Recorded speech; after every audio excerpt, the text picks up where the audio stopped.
Assalamualaikum warahmatullahi wabarakatuh. Perkenalkan, nama saya Lisna Hayafa Tunisa dengan NIM 2023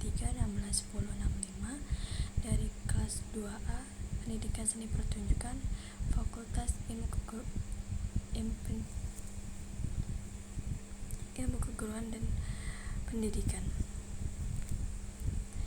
Di sini saya akan menjelaskan materi pertemuan ke 11 dan 12 Pendidikan Pancasila.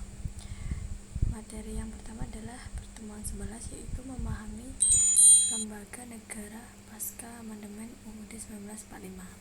Setelah amandemen UUD 1945, struktur pemerintahan Indonesia mengalami perubahan signifikan. Berbagai lembaga negara dibentuk untuk melanjutkan fungsi-fungsi kenegaraan sesuai dengan sistem demokrasi yang dianut. Selanjutnya, lembaga legislatif DPR dan DPD. DPR, lembaga legislatif yang mewakili rakyat dan bertugas membuat undang-undang, sedangkan DPD, lembaga legislatif yang mewakili kepentingan daerah dan ikut membuat undang-undang terkait daerah. Lembaga eksekutif, presiden, wakil presiden, dan kabinet, yaitu ada presiden, wakil presiden, kabinet sebagai kepala negara dan kepala pemerintah bertanggung jawab menjalankan roda pemerintahan. Wakil presiden membantu presiden dalam melaksanakan tugas-tugas kenegaraan dan pemerintah. Kabinet terdiri dari menteri-menteri yang membantu presiden dan wakil presiden dalam menyusun dan melaksanakan kebijakan. Lembaga yudikatif, Mahkamah Agung dan Mahkamah Konstitusi. Mahkamah Agung, lembaga peradilan.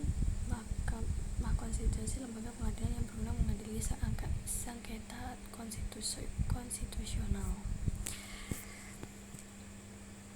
Analisa peraturan perundang-undang era reformasi. Pertama, ada kemajuan demokrasi, banyaknya undang-undang yang memperkuat sistem demokrasi di Indonesia. Tantangan implementasi, masih ada peraturan yang sulit diterapkan dan belum sesuai dengan prinsip keadilan. Terakhir, ada perlunya perbaikan, perlu terus dilakukan evaluasi dan perbaikan terhadap peraturan perundang-undang. Penerapan prinsip demokrasi dalam sistem politik. Ada pertama, partisipasi masyarakat, kedua ada kebebasan berpendapat, dan terakhir ada akuntabilitas pemerintah.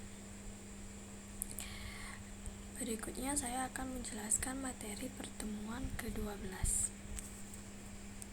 Di pertemuan ke-12 ini ada subpokok tema, yaitu membangun Indonesia baru melalui perspektif Pancasila.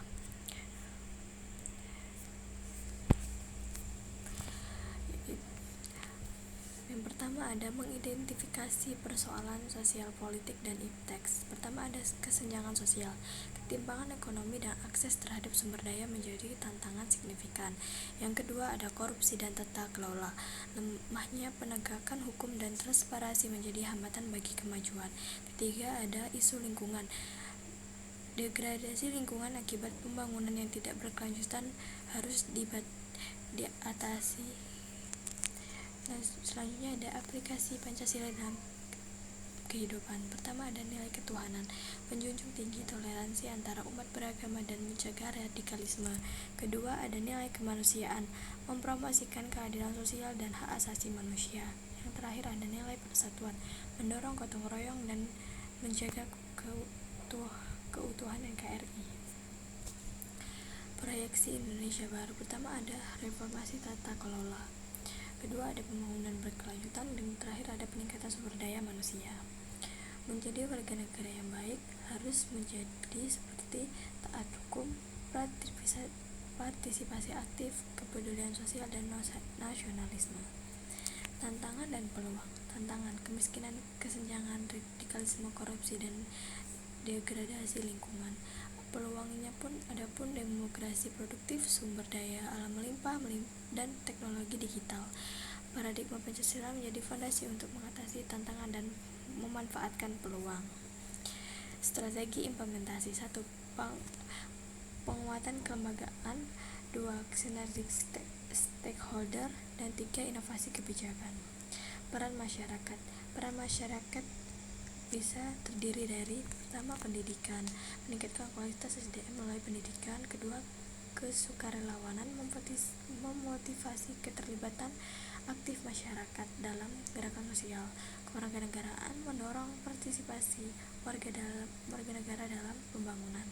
Inovasi menciptakan solusi kreatif untuk mengatasi permasalahan bangsa. Dan yang terakhir, kesimpulan, membangun Indonesia baru membutuhkan kerjasama semua komponen bangsa dengan berpedoman pada nilai-nilai Pancasila. Melalui upaya bersama, kita dapat mengatasi tantangan dan memanfaatkan peluang untuk mewujudkan Indonesia yang adil, makmur, dan berdaulat. Sekian materi yang dapat saya sampaikan. Saya akhiri. Wassalamualaikum warahmatullahi wabarakatuh.